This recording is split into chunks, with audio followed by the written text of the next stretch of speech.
Hello, educators.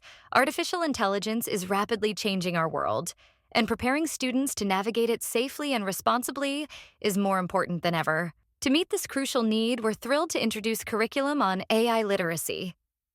This curriculum is available for grades 3 and up. Let's take a look at how this curriculum progresses through the grades. For elementary students in grades 3 through 5, they'll build a strong foundation in what AI is and how to use it safely. As students progress into middle school, from grades 6 through 8, they'll develop essential AI vocabulary and explore the pros and cons, learning to assess AI-generated information and recognize bias.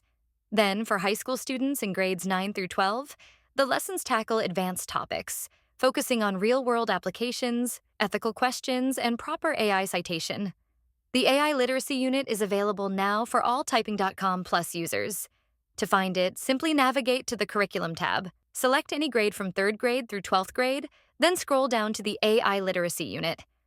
To learn more, subscribe to our YouTube channel or click another video to keep watching.